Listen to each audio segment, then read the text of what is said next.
Brian Connolly, the golden-voiced frontman of Sweet, was a man whose life reflected both the dazzling highs of fame and the devastating lows of personal struggle.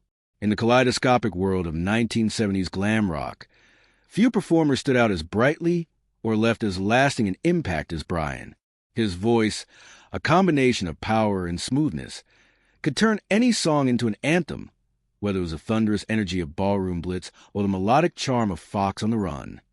Yet behind the sequins, glitter, and flashing stage lights, Brian's story was far from the public perception of glamour and excitement. Beneath the public persona of a confident, flamboyant rock star was a man haunted by questions of identity, health, and belonging. Born in 1945 in Hamilton, South Lanarkshire, Scotland, Brian's early life was steeped in uncertainty. His mother, Frances Connolly, a young waitress, was unable to care for him and left him to Glasgow hospital shortly after birth. The identity of his biological father has never been confirmed, a lingering mystery that would shape Brian's life in subtle but profound ways. At the age of 2, Brian was fostered by Jim and Helen McManus, a loving couple who raised him in Blantyre, treating him as their own son. For much of his childhood, he grew up as Brian McManus, unaware of his adoption, a happy and energetic boy with dreams of playing football and becoming an engineer. However, when he turned 18, the revelation of his adoption shook his world. Overnight, the foundation of his identity seemed to crumble. Seeking to reclaim a sense of self and connect with his roots, he adopted the name Connolly in honor of his birth mother, a small but significant step in a lifelong journey of self-discovery that would follow him through both triumph and tragedy. This early chapter of Brian's life set the stage for a man who would oscillate between extraordinary public success and private struggle, a duality that defined his life story and shaped his music in ways both subtle and dramatic. From a young age, Brian's natural talent for music became apparent. Though initially trained as an engineer, it was clear that destiny had other plans. His charisma, appearance, and vocal range made him a magnetic presence on stage, drawing the attention of audiences wherever he performed. In the mid-1960s, he joined a local band called Wainwright's Gentlemen, which included a young Ian Gillan, who would later become the legendary frontman of Deep Purple. When Gillan departed, Brian stepped into the lead role, quickly distinguishing himself with his commanding stage presence and versatile voice. Among the band members, Brian formed a close creative bond with drummer Mick Tucker. Their synergy would later become a cornerstone of Sweet's musical identity. In 1967, Brian and Mick left Wainwright's Gentlemen to pursue a new musical vision, seeking to create a band that would challenge the existing music scene. They recruited bassist Steve Priest and guitarist Frank Torpey to form the Sweet Shop, the early incarnation of Sweet, performing their first show at the Pavilion in Hemel Hempstead in March 1968. The performance, though small in audience, crackled with energy and promise. Soon, the band shortened its name to Sweet and began recording music that would ultimately define the glam rock movement. Early singles like Slow Motion and Lollipop Man initially met with limited success, leading to frustration and personnel changes, including the departure of Frank Torpey. Despite these setbacks, the core trio of Brian, Mick, and Steve persisted, ultimately attracting the attention of songwriters Nicky Chinn and Mike Chapman, whose knack for crafting hit songs provided Sweet with a breakthrough they needed. Their first major success came with Funny Funny in 1971, marking the beginning of a period of chart dominance that would cement their place in rock history. It was during this time that guitarist Andy Scott joined, completing the classic Sweet lineup. Brian Connolly's voice, paired with the band's combination of catchy pop melodies and rebellious rock energy, created a sound that was uniquely theirs, setting the stage for hits like Coco, Little Willie, and Wigwam Bam. By 1973, Sweet had become a household name across Europe, reaching number 1 in the UK with the single Blockbuster, which stayed atop the charts for 5 weeks. Their image, glitter, high-heel boots, and flamboyant glam was as iconic as their music, placing them alongside artists like T-Rex, Slade, and David Bowie. Yet beneath the glittering exterior, tensions began to simmer, foreshadowing challenges that would ultimately shape both the band and Brian's personal life. Despite Sweet's commercial success, the band wrestled with an identity crisis. The public largely perceived them as a pop act, while Brian and his bandmates yearned to be recognized as serious rock musicians. Management and external songwriters pushed them toward commercial, bubblegum hits, a dynamic that caused frustration among the band members. Determined to assert their creative voice, Brian and his colleagues began writing their own material, exploring darker, harder, and more authentic sounds.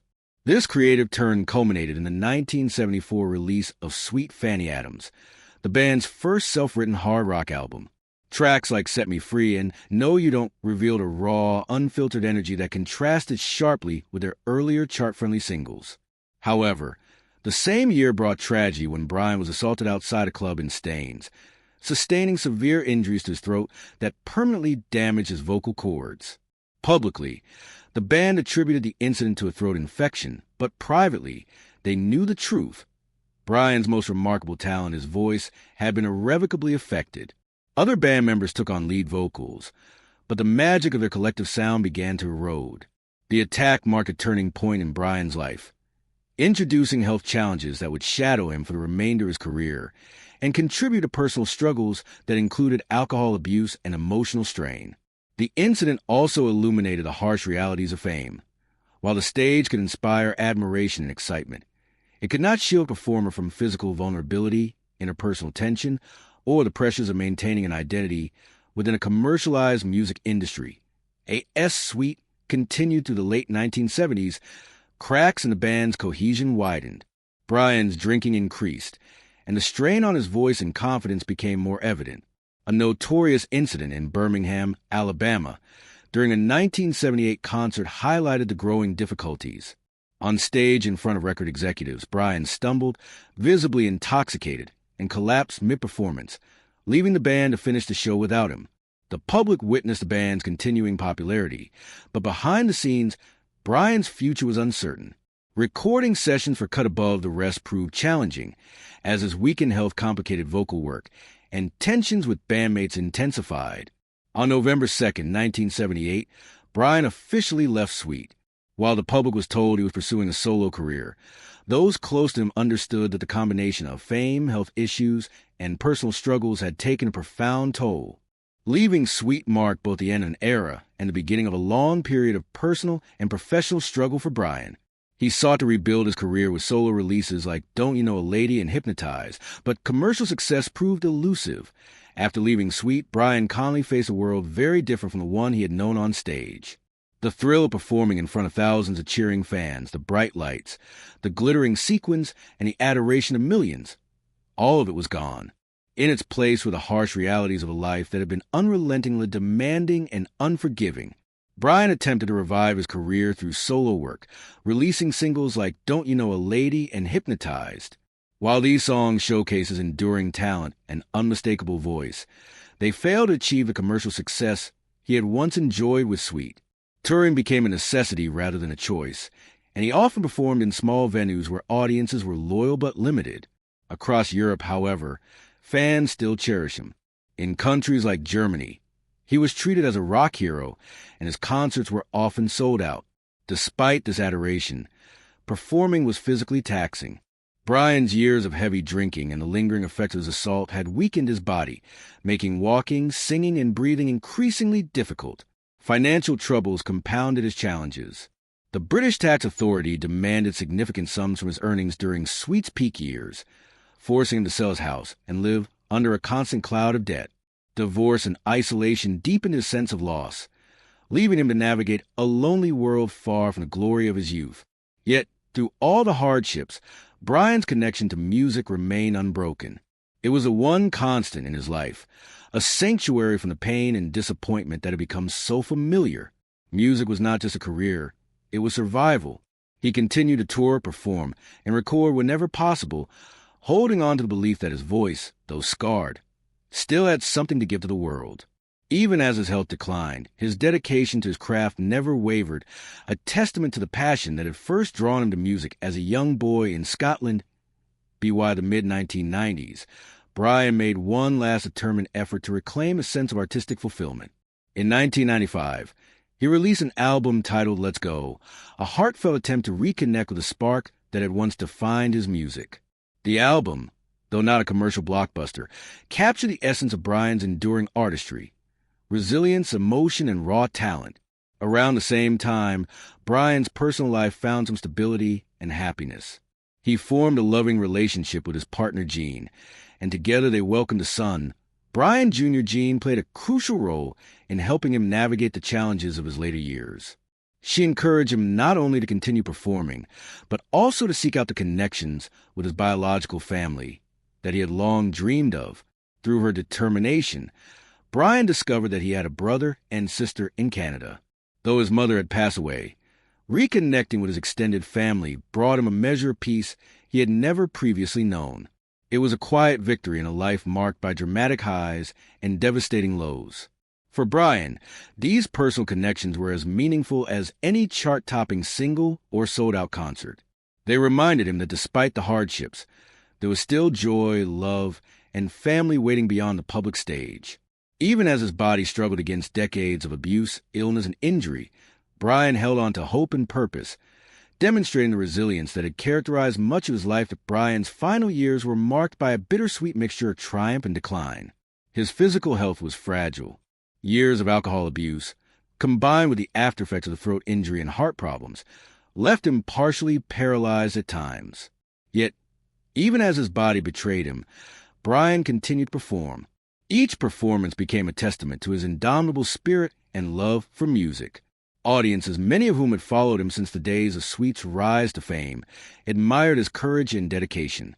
In 1996, a Channel 4 documentary titled "Don't Leave Me This Way" captured the stark reality of Brian's life. Frail and trembling, he spoke to the camera with a mixture of defiance and warmth, a man who had faced everything life would throw at him but still refused to surrender. Viewers were moved, often heartbroken, at seeing a performer who had once commanded massive stages now struggling with the simple act of speaking or singing. Yet even in his weakened state, Brian's charisma and passion remained intact. He was still the same artist who had defined a musical era, but now stripped of protective glam and celebrity, revealing the human being beneath.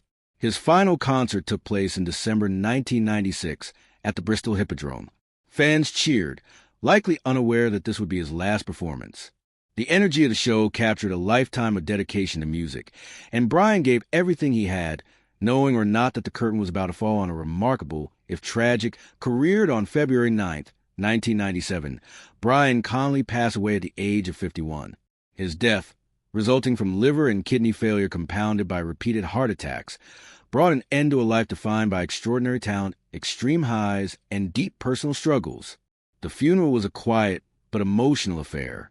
His daughter scattered his ashes over water, a gentle farewell to a man whose voice had once stormed stadiums, whose energy had captivated fans, and whose music had touched countless lives. In death, as in life, Brian's story was a mixture of brilliance and fragility. He had experienced fame and fortune, but also the harsh realities of physical injury, addiction, and financial hardship. Yet, even as his life ended prematurely, the music he had created remained timeless. Hits like Ballroom Blitz, Fox on the Run, and Hellraiser continue to resonate with listeners, serving as a lasting testament to his talent and influence. Through these songs, Brian Connolly's voice remained alive, echoing across generations and preserving the spirit of an era that he helped define. Brian Connolly's legacy extends beyond music. He represents the human story behind the glam rock phenomenon, the sacrifices, the struggles, and the vulnerability that often accompany public success. His life reminds us that fame and talent do not shield anyone from hardship, and that even those who appear unstoppable on stage may face battles unseen by the public eye.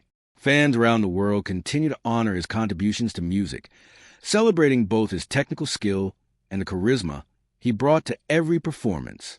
Brian's story is also a cautionary tale of the pressures of fame, the dangers of self-neglect, and the resilience required to pursue one's passion in the face of adversity. It is a reminder that behind every glittering performance and every beloved song, there is a human being with hopes, fears, and the capacity for both triumph and tragedy. His journey, filled with dazzling achievements and heartbreaking setbacks, leaves an indelible mark on the history of rock music and on the hearts of those who continue to listen and remember. Even decades after his death, Brian Connolly's name evokes admiration, nostalgia, and respect. Music historians, critics, and fans alike reflect on the duality of his life, the soaring highs of stage triumphs and chart-topping hits, contrasted with the personal lows of injury, addiction, and isolation. Yet it is precisely this duality that makes his story compelling. He was not merely a rock star or a voice from the past. He was a man whose life embodied passion, vulnerability, and an unwavering dedication to art. Each note he sang, each performance he gave, carried with it the weight of his experiences. The joy of creation, the pain of loss, and the persistence of a human spirit determined to continue despite every obstacle.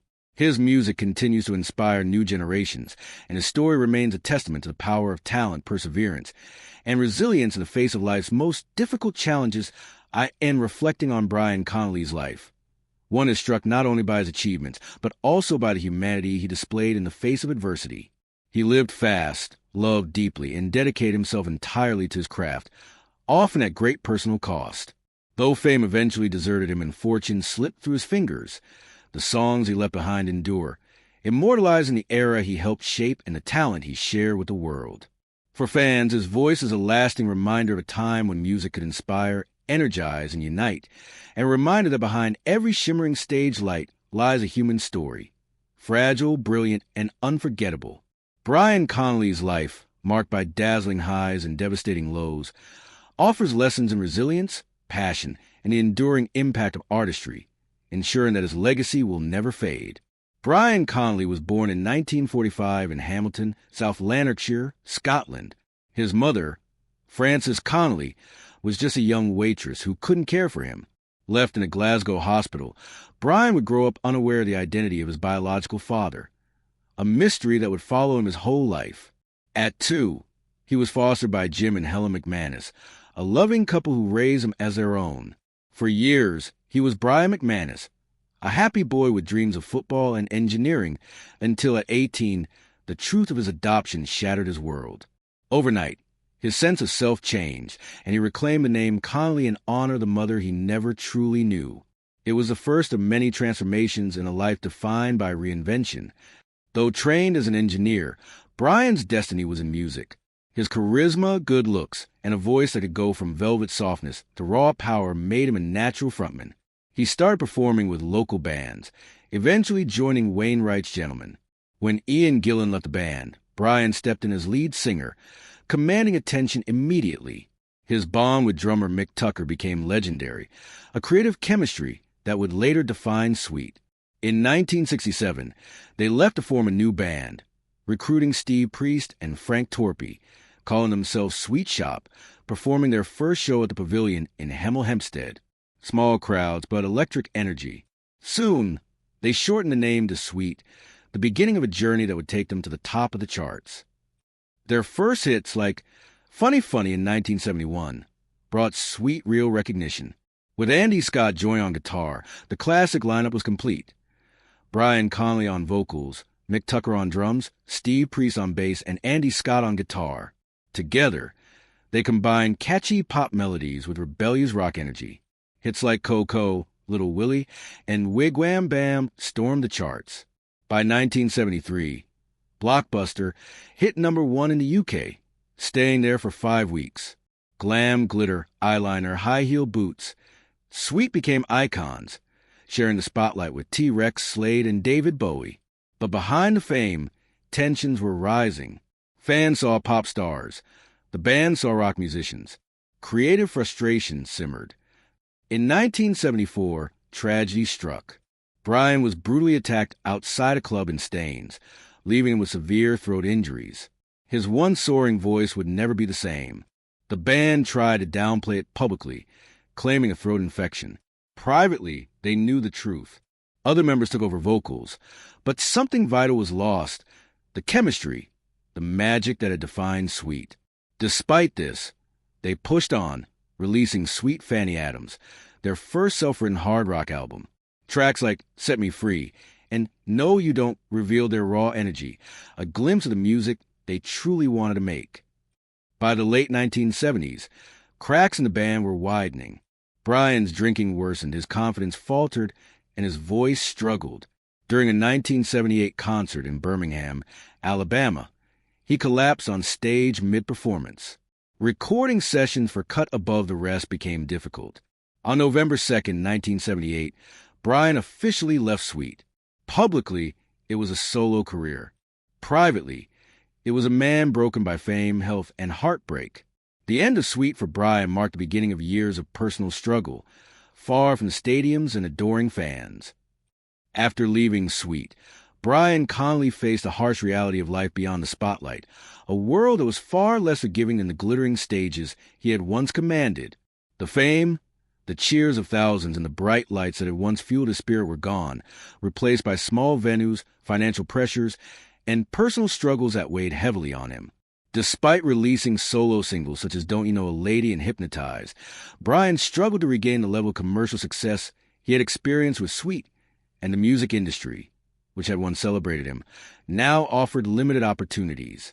Touring became both a necessity and a lifeline. It allowed him to connect with fans who had never abandoned him, particularly in Europe, where loyal audiences in Germany treated him like a hero, filling theaters and applauding even as his physical health deteriorated. Years of alcohol abuse, combined with the lingering effects of brutal assault that had permanently damaged his vocal cords, left him frail and partially paralyzed at times, making even simple movements and singing increasingly challenging. Compounding these physical struggles were financial hardships, including significant tax debts from his Sweet days, forcing him to sell his home and live under a constant shadow of uncertainty. Divorce and social isolation further deepened his sense of loss, leaving him to navigate a life that was at once familiar through music yet unfamiliar in its personal difficulties. Yet through all this adversity, Brian's devotion to music remained unshakable. It was both a refuge and a purpose. In 1995, he made one last determined attempt to reclaim his artistry with the album Let's Go, a heartfelt effort to capture the spark of creativity and emotion that had once made him a star. Around the same time, he found love again with his partner Gene, who provided both emotional support and practical guidance, encouraging him to reconnect with his biological family, a dream he had carried since discovering his adoption decades earlier. This reconnection brought him into contact with a brother and sister in Canada, and though his mother had passed away, the reunion offered a rare sense of closure and peace. In these final years, Brian continued performing despite the increasing limitations of his health, demonstrating remarkable resilience and dedication. His 1996 appearance in the Channel 4 documentary, Don't Leave Me This Way, revealed a man who, though trembling and frail, retained his indomitable spirit, speaking to the camera with warmth and defiance while his audience witnessed the stark reality behind the glam rock legend.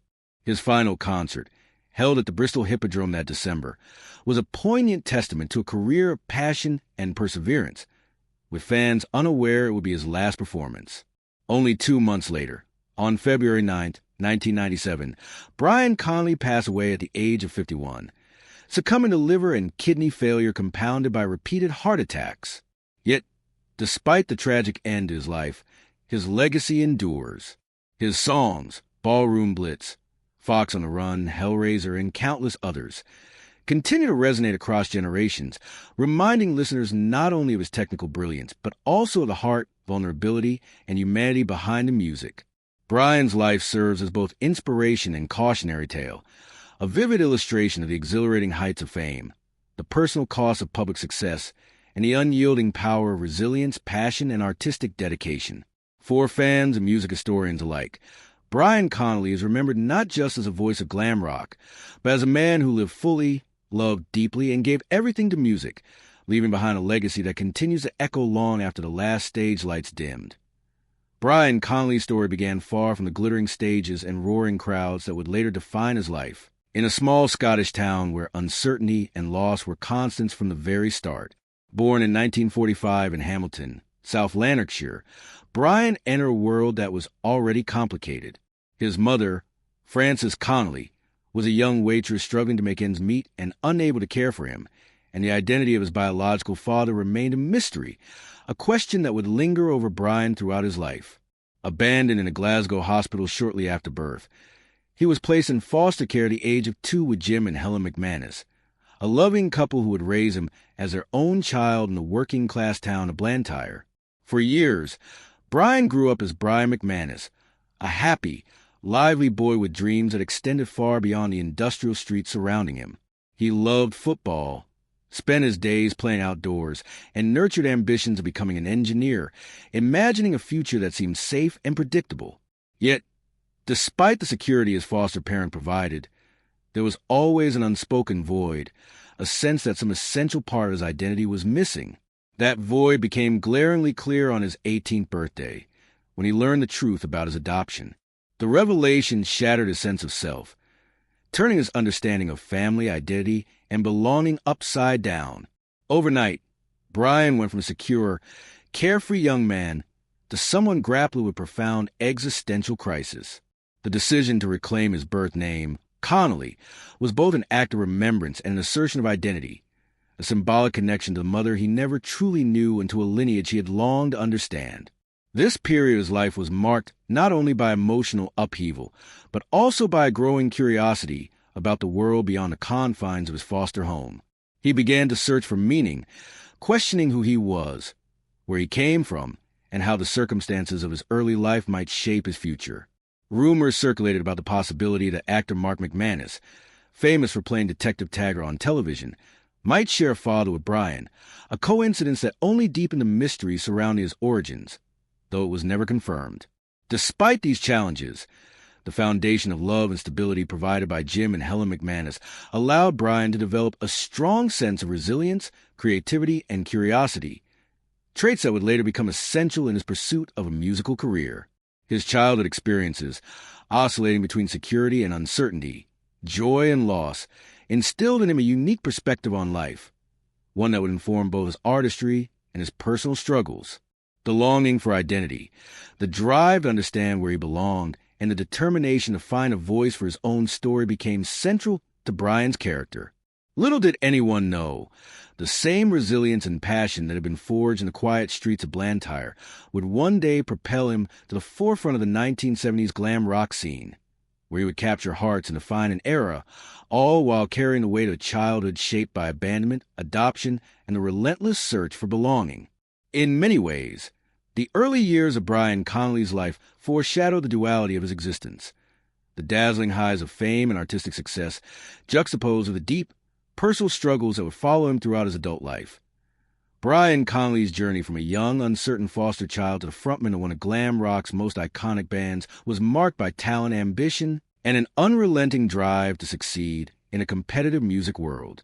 After discovering his true identity as a young adult, Brian found solace and purpose in music, a calling that seemed impossible to ignore given his natural charisma, striking appearance, and powerful voice capable of both velvet softness and raw, electrifying energy. In the mid-1960s, he began performing with local bands, eventually joining Wainwright's Gentlemen, a London-based group known for its rotating lineup of musicians and vibrant performances in the Harrow, Hayes, and Wembley circuits. His arrival as lead singer, following Ian Gillan's departure, immediately drew attention. Brian's stage presence and vocal talent set him apart, and his chemistry with drummer Mick Tucker became the foundation of a creative partnership that would define Sweet Sound. In late 1967, Brian and Mick made the bold decision to leave the group, determined to form a band that could truly express their musical vision. Alongside bassist Steve Priest and guitarist Frank Torpey, they founded the Sweet Shop, performing their first live show at the Pavilion